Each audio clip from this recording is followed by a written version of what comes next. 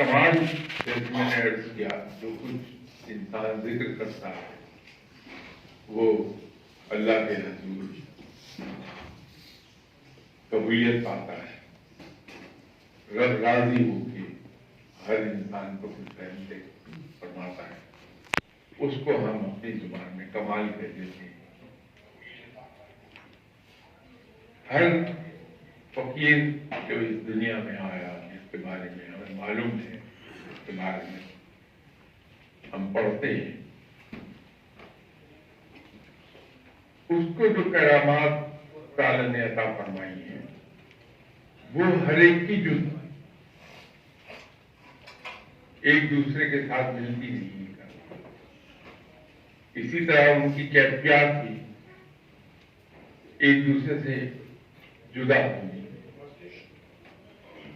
اس کی وجہ یہ ہے کہ ذکر مختلف ہوتے ہیں، ان کے اثرات بھی انسان کی شخصیت پر اسی حساب سے مختلف مرتب ہوتے ہیں. اور چونکہ یہ انسان کے مزاج پہ، انسان کی روحانی کیفیت پہ براہ راست اثر رکھتے ہیں الفاظ، اس لیے ہی کہا جاتا ہے کہ آپ ذکر ضرور کیجیے، جو اللہ کا حق ہے اس کا حق ادا ہونا چاہیے. لیکن اسی استاد سے گائیڈنس لے کے اس کو ذکر کو کیجیے. جناب حضرت پیران پیر غوث اعظم دستگیر صاحب نے ولایت میں انتہائی بلند نام پایا ہے.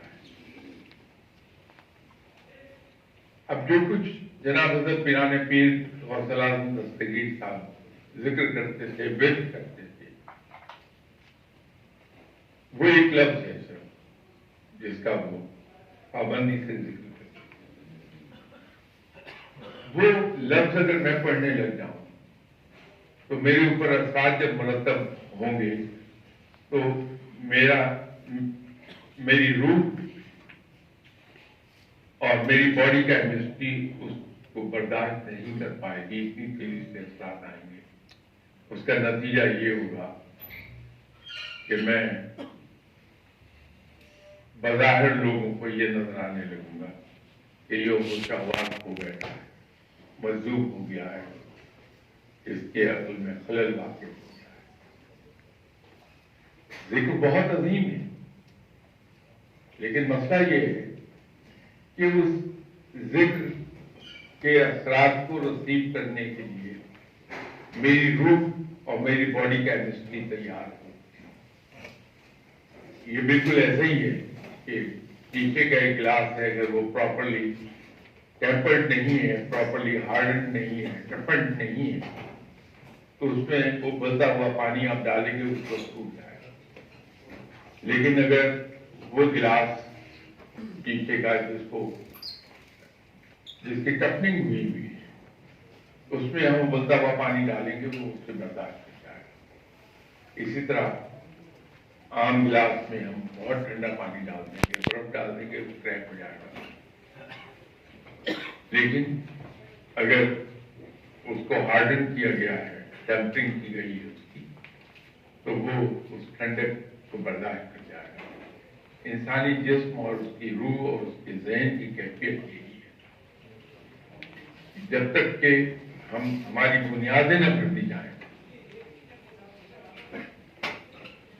ایک چیز ہے کہ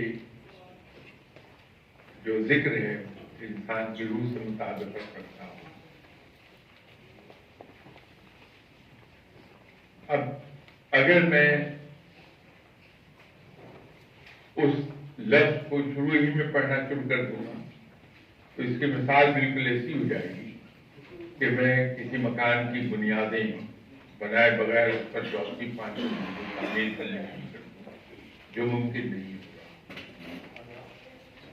بہتر یہ ہوتا ہے کہ کسی استاد کی نگرانی میں ہم زیرو سے شروع کریں اور گریجولی اوپر آتے جائیں، اور جو بھی ہم اوپر آتے چلے جائیں گے ہماری روح میں بھی سہار پیدا ہو جائے گا اور ہماری باڈی کے نتیجہ یہ ہوگا کہ احوال ہمارے بگڑنے کی بجائے ہم نورانیت کی طرف جانا چاہتے ہیں۔ شاہ صاحب، جس طرح آپ نے فرمایا کہ 114 صورتیں ہیں قرآن شریف میں، تو شاہ صاحب ایک سورہ مدثر ہے جس کی آیت نمبر 30 ہے، جس میں کہا گیا کہ اس پر 19 فرشتے ہیں، جس کا ترجمہ یہ ہے۔ شاہ صاحب، اور قرآن شریف کے بارے میں یہ بھی کہا گیا ہے، جنہوں نے مغربی ممالک جنہوں نے ریسرچ کی، انہوں نے کہا کہ یہ ایک اس میں ہڈن میتھمیٹکلی کمپلیکس کوڈ ہے۔ تو شاہ صاحب، اب سوال یہ آ رہا ہے کہ کیا 19 نمبر کوئی صوفیزم میں اس میں کوئی سگنیفیکنس ہے؟ اور دوسرا شاہ صاحب، یہ حروف مقطعات کا کیا یہ کوڈ ہے کہ ان کا بھی کوئی کوڈ ہے؟ پہلے تو آپ کے سوال کا میں ڈائریکٹ جواب دے دوں کہ جو 19 کی فگر ہے، اس کو ہم 1 اور 9 لکھتے ہیں، لیکن کسی بھی عدد کو جب ہم دیکھتے ہیں، اس کی ویلیو کو دیکھتے ہیں، وہ سنگل ڈیجٹ میں ہوتا ہے۔ تو 19 کو جب ہم سنگل ڈیجٹ میں لے کے جائیں گے تو وہ 1 بن جائے گا۔ تو یہ بہت پاورفل نمبر ہے، کیونکہ یہ بریک نہیں ہوتا۔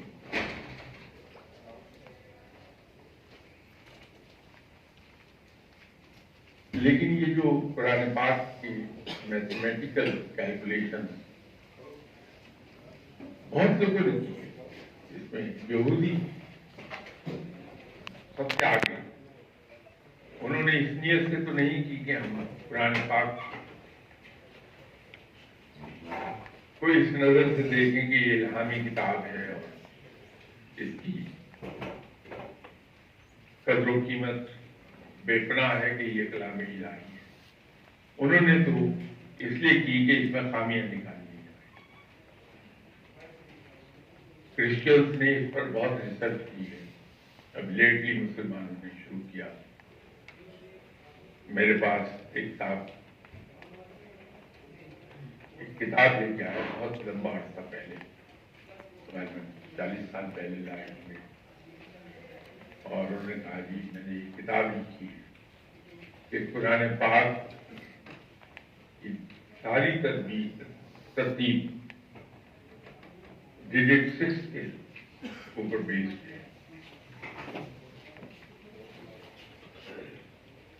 میں نے ان سے ایک عرض کیا کہ آپ نے بڑی محنت کی ہے کمپیوٹر پر بیٹھ کے، میرے کہنے سے آپ پہلے 3 کے ڈیجٹ پر بیس کر کے دیکھ لیجیے، 6 پر دیکھ لیجیے، 9 پر دیکھ لیجیے، 1 پر دیکھ لیجیے۔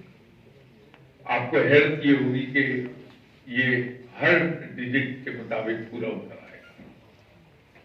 اس کے اثرات کو ابھی تک کوئی انسان دیکھ نہیں پایا کہ کیا ہے۔ وہ جو رب تعالیٰ نے چیلنج کیا تھا پہلے قریش کو کہ اگر کوئی ایک آیت ہی بنا کے لا پاؤ تو لے آؤ اس کے، وہ بالکل سچ ہے۔ اہل قریش اپنے زمانے میں زبان پر بہت عبور رکھتے تھے، اس میں فصاحت و بلاغت زبان سے ان پر ختم تھی، لیکن اس کے باوجود وہ تمام تر کوشش انہوں نے کر لی، کوئی اس طرح سے ایک آیت بھی نہیں بنا پائے، اس لیے کہ یہ کلام الہی ہے، کے اسرار کو وہی جانتا ہے۔ ہم قرآن پاک کو سمجھنے کی کوشش کرتے ہیں، تفسیر ہم بیان کرتے ہیں، ترجمہ بیان کرتے ہیں۔ میرے خیال میں ابھی تک پرفیکشن کہیں نہیں ہوئی، ہر تفسیر پر تنقید ہو گئی، ہر ترجمے پر تنقید ہوتی ہے، ایک ترجمہ دوسرے سے نہیں ملتا ہے، اس کی ایک بنیادی وجہ ہے کہ جن پر یہ قرآن نازل کیا گیا تھا وہ عربی زبان کی فصاحت و بلاغت میں کمال حاصل کیے ہوئے تھے۔ ان کی اس زمانے میں بھی صدیوں پرانی صدیوں پرانی روایات تھیں، ان کے معاشرے کی روایات تھیں. یہ کلام ان روایات کے پر بیس کر کے اس پس منظر میں اتارا گیا. ہم جو اجمی لوگ ہیں یا ایون عربی اسپیکنگ سوسائٹیز، ان کی کلچرل ویلیوز، ان کی کلچرل بیک گراؤنڈ وہ نہیں ہے جو ایلیکوریٹ.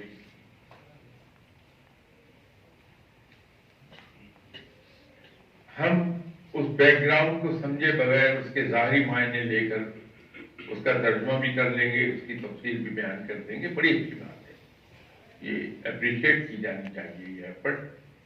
لیکن اگر کوئی یہ سوال کر لے کہ صاحب اس کا ترجمہ ایک سے دوسرے آدمی کے درمیان مختلف کیوں، کی بنیاد یہ ہے، تفسیر میں جو فرق آتا ہے اس کی بنیاد یہ ہے کہ ہم ان روایات سے واقف نہیں ہیں. یہ بالکل ایسا ہے کہ ہم لوگ یو کے جاتے ہیں، وہاں کی جو اسٹیج ڈرامے ہیں، اسٹیج شو، اس سے ہم بڑا شغف رکھتے ہیں، سنتے رہے ہیں کہ وہ اس میں کمال کی باتیں کرتے ہیں، کمال کی ایکٹنگ ہوتی ہے، کمال کے ڈائلاگس ہوتے ہیں. ہم جب جا کے وہاں بیٹھتے ہیں تو اسٹیج پر جو ایکٹرز ہیں وہ کوئی لطیفہ سنائیں گے تو انگریز ہنس ہنس کے صوفے سے نیچے گرے گا اپنی سیٹ سے، اور ہم منہ کھول کے بیٹھے ہوتے ہیں کہ اس نے جو کیا سنایا اس کا مطلب کیا. وجہ یہ ہے کہ ہم ان کی کلچرل بیک گراؤنڈ کو نہیں جانتے. اس لطیفے کی ایک بیک گراؤنڈ ہے جس کو ہم نہیں جانتے، لیکن وہ انگریز جانتا ہے، وہ اس کو فوراً سمجھ رہا ہے. قرآن پاک کو سمجھنے کی کوشش کرنا بڑی مبارک چیز ہے، ضرور ہمیں کرنی چاہیے. لیکن قرآن پاک کے بارے میں زبان کھولنے سے پہلے ہم یہ دیکھ لیں کہ کیا ہمیں دسترس حاصل ہے اس صدیوں پرانی، ہزاروں سال پرانی جو بیک گراؤنڈ ہے، جو ان کی کلچرل ویلیوز تھیں، جو طور طریقے تھے، اس پر کیا دسترس ہمیں پوری حاصل ہے. اس کے بعد ہی ہم کر پائیں گے. اب اس کا اس کی مثال میں دے سکتا ہوں. ہم میں سے اکثریت پنجابی حضرات ہیں اور پنجابی زبان کی بیک گراؤنڈ ہے. پنجابی میں ایک لفظ ہے وٹ، اب اس کے 6 معنی نکل آئے. اب جہاں یہ استعمال ہوگا اہل زبان اس کو نہیں بھاپ پائے گا. وہ اگر بہت ہی اس سے پنجابی سیکھیے تو کسی جگہ پر وٹ کہنے سے سلوٹ کو تلاش کرے گا جہاں سلوٹ کام آئے گی،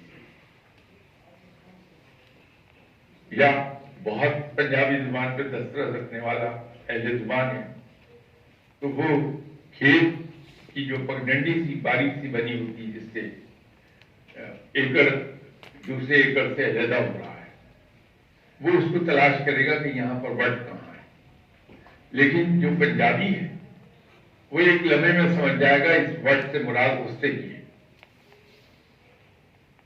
کہ اسے وٹ چڑھا ہوا ہے. یہ فرق ہے. جب ہم اجمی اس کا ترجمہ کریں گے تو بیک گراؤنڈ سے واقف نہیں. لیکن یہ سب کہنے کا مقصد میرا یہ نہیں کہ ہم ترجمہ نہیں کریں، اسے سمجھنے کی کوشش نہیں کریں.